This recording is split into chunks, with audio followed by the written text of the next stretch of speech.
सभी मसीह भाई बहनों को प्यार भरी जय मसीह की। परमेश्वर की पाक और पवित्र हजूरी में आप सबका स्वागत करते हैं। और हमारे पिता परमेश्वर ने अपने वचनों के द्वारा हमें आज जो आत्मिक खुराक दी है उसके लिए प्रार्थना करते हैं।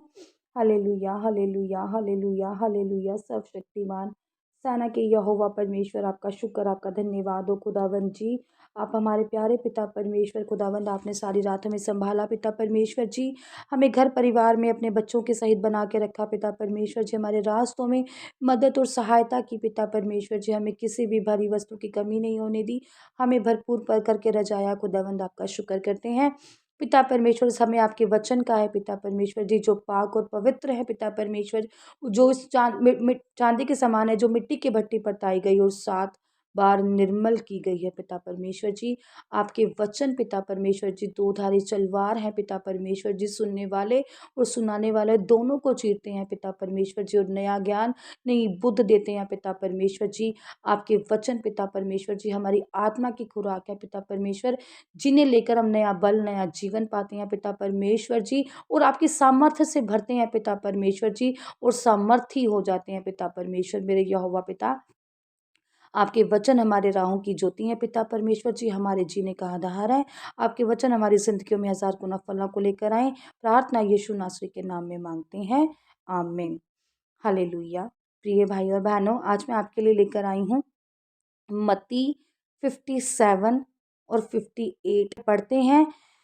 लिखा है, इस प्रकार उन्होंने उसके कारण ठोकर खाई, किन्होंने? जिन्होंने परमेश्वर का अनादर किया। हालेलुया।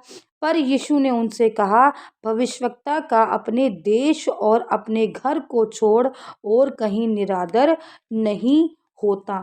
बिल्कुल सही परमेश्वर की ये बात और सही बिल्कुल परमेश्वर की ये आयत है।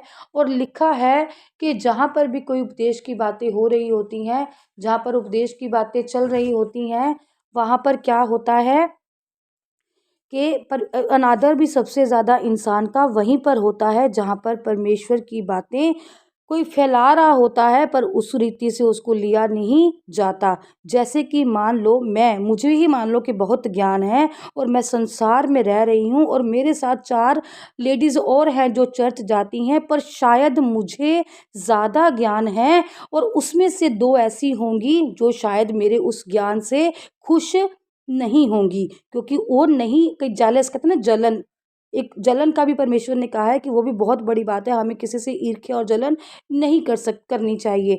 तो वो क्या होता है कि ये वो इंसान है कि जिसको इतनी ज्ञान की बातें हैं, इसको तो हम जानते हैं, ये तो हमारे बीच में ही रहते हैं, पर उसके ज्ञान को नहीं जानते कि वो तुमसे कितनी अलग है और वो तुमसे कितनी अलग होकर ज्ञान की बातों को रखती है और कितनी ज्ञान की बातें उसमें समझाने की सामर्थ्य है।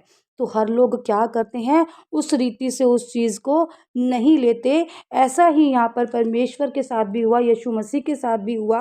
क्या कहा उन्होंने कि इस प्रकार उन्होंने उसके कारण ठोकर खाई, और यीशु ने उनसे कहा कि भविष्यवक्ता का जो निरादर है, सबसे पहले वो कहाँ होता है? अपने ही घर, अपनी ही गली, अपने ही घरों के रहने वालों से और परमेश्वर के जानने वालों से। हालेलुया। और उसने कहा, उनके अविश्वास के कारण बहुत से सामर्थ के काम नहीं किए। अब जब जो लोग थे, जो जान रहे थे परमेश्वर को, सुन रहे थे बातें और परमेश्वर को नहीं समझ रहे थे, तो परमेश्वर ने क्या किया? परमेश्वर ने शायद वहाँ पर और सामर्थ के काम करने हो, और लोगों को चंगा करना हो, और लोगों को पापों से छुड़ाना हो, बीमारियों से आज़ाद करना हो, उन्हें चंगा करना हो, पर परमेश्वर ने वहाँ पर क्या किया? उनके अविश्वास के कारण, जो विश्वास उन पर नहीं रख रहे थे, परमेश्वर ने क्या किया? उनके अविश्वास के कारण वहाँ से परमेश्वर क्या हो गए? आश्चर्य हुआ कि कितने अविश्वासी, परमेश्वर को भी आश्चर्य हुआ कि कितने अंधविश्वासी लोग हैं जिनको विश्वास नाम का कोई पता ही नहीं। और वह क्या करा? वहाँ से चला गया परमेश्वर, क्योंकि वह सामर्थ्य के काम वहाँ पर कर ही नहीं सके। अब जिस शहर में या जिस जगह पर बात करते करते, परमेश्वर का ज्ञान सिखाते सिखाते, परमेश्वर की बाइबल में से वचन देते देते, और कोई क्या करे? अनादर करे या निरादर करे या उन बातों को समझे ही ना बिल्कुल भी, तो वहाँ पर किसी का भी मन नहीं करता कि बैठकर परमेश्वर के वचन व्यर्थ में सुनाएं या कहें, तो वो कर ही नहीं पाए। उनके अविश्वास के कारण थोड़े ही सही बीमारों को परमेश्वर ने क्या किया, हाथ रखकर चंगा किया।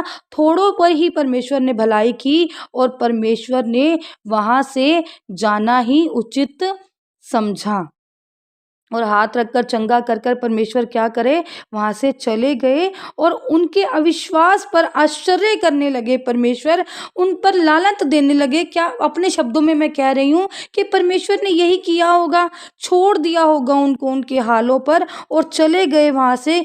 किस लिए? उनके अविश्वास के कारण, क्योंकि वो विश्वास कर कर भी विश्वास नहीं कर पाते थे। सामर्थ के काम देखकर, ज्ञान की बातें लेकर भी वो नहीं कर पा रहे थे और वह चारों ओर के गांव में उपदेश करता फिरा। क्या किया परमेश्वर ने? फिर जिस शहर में परमेश्वर को जानते थे और जानकर भी निरादर कर रहे थे, आदर नहीं कर रहे थे, ज्ञान को नहीं ले रहे थे, सामर्थ्य के वचनों को नहीं ले रहे थे, परमेश्वर की बातों को नहीं ले रहे थे, तो परमेश्वर वहां से क्या हुए, चल दिए। परमेश्वर करना चाहते होंगे वहां पर अच्छे काम, परमेश्वर और भी बीमारों को चंगा करना चाहते होंगे, पर कोई शायद चंगा होना वहां पर चाहता ही नहीं था।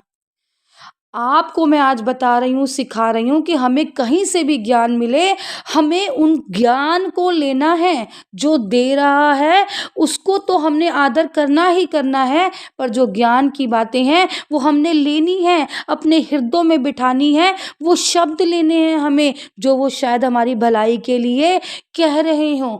जब हम कहते हैं ना, जब हमारे लिए प्रार्थनाएं होती हैं तो वो क्या करते हैं, अच्छी प्रार्थनाएं करते हैं, तो हमने आमीन बोल के रिसीव करना है और धन्यवाद करना है कि हम जो तुच्छ किस्म के इंसान हैं, जो सारा दिन शायद अपने घर परिवार में लगे रहते हैं, संसार की बातों में लगे रहते हैं, संसारिक कार्यों में लगे रहते हैं, कि हमें जो शब्द सुनने को मिल रही है, जो हम पर अपने समय को निकाल कर प्रार्थना कर रहा है, जिसको हम आमीन कर कर रिसीव कर रहे हैं, उसका हमें क्या करना है, आदर करना है, रिस्पेक्ट करनी है हमें।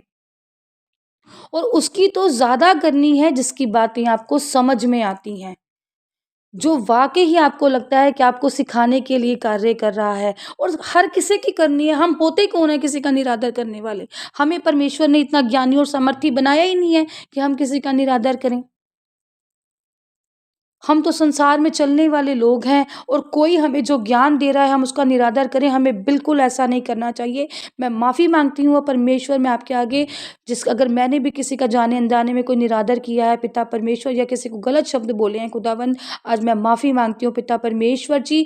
और हर एक जन पिता परमेश्वर भी, जितने भी इस वचन के साथ जुड़े हैं पिता परमेश्वर जी, जो इस वचन को सुन रहे हैं, इस प्रार्थना को सुन रहे हैं, मेरे साथ बने हैं पिता परमेश्वर जी, वो हर एक जन पिता परमेश्वर जी, जिसने भी जाने अनजाने में किसी को गलत कहा हो पिता परमेश्वर जी, या भूल चूक से अनादर किया हो पिता परमेश्वर जी, वो सब अपने घुटनों पे आकर पिता परमेश्वर जी माफ़ी मांगे पिता परमेश्वर जी, और इनको माफ़ करो पिता परमेश्वर जी।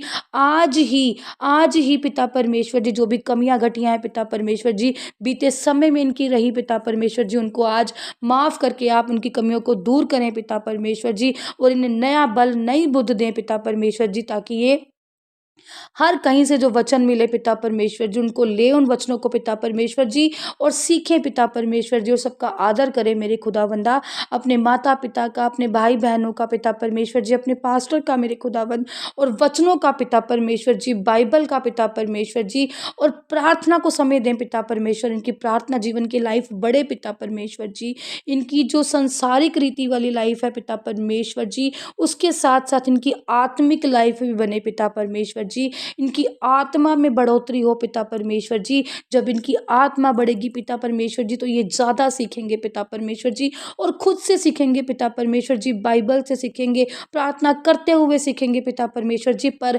जो भी संसारिक चीज़ें हैं पिता परमेश्वर जी, जलन, ईर्ष्या पिता परमेश्वर जी, किसी की बात में टोकना, बोलना, अनादर करना पिता परमेश्वर जी, जो भी संसार प्यार ना करना पिता परमेश्वर जी, दया ना दिखाना पिता परमेश्वर जी, इन चीज़ों से पिता परमेश्वर जी आज मैं प्रार्थना करती हूँ, इनको आज़ाद करो पिता परमेश्वर जी। और इनके दिलों में पिता परमेश्वर जी नया दिल, नई आत्मा दो पिता परमेश्वर जी। अपनी पवित्र आत्मा के सामर्थ्य दो पिता परमेश्वर जी, जिनका इनका जीवन नया हो जाए पिता परमेश्वर जी, इनका दिमाग नया हो जाए, इनकी सोच नई हो जाए, इनका दिल नया हो जाए पिता परमेश्वर जी। एक एक जन को एक एक जन को पिता परमेश्वर जी पवित्र आत्मा, तो पवित्र आत्मा से ही भरे जाए पिता परमेश्वर जी, और आपके वचनों पर चलने वाले, मनन करने वाले हो जाएं, क्योंकि पिता परमेश्वर जी आपके वचन में लिखा है, धरती आकाश टल जाएंगे पर मेरे वचन कभी भी ना टलेंगे। और इस वचन को लेकर इनकी जिंदगियों में बड़े बड़े कार्य हों, क्योंकि पिता परमेश्वर के जो वचन है वो कभी भी नहीं टलने वाले हैं। बस हमने सीखना और उस पर मजबूत खड़े रहना है। परमेश्वर इस वचन के द्वारा आपकी जिंदगियों में 1000 गुना कार्य करे, 1000 गुना फलों को लेकर आए, आपको फलों से भरे, आत्मिक वरदानों से भरे। प्रार्थना यीशु नासरी के सामर्थी नाम में मांगते हैं। आमीन, आमीन और आमीन।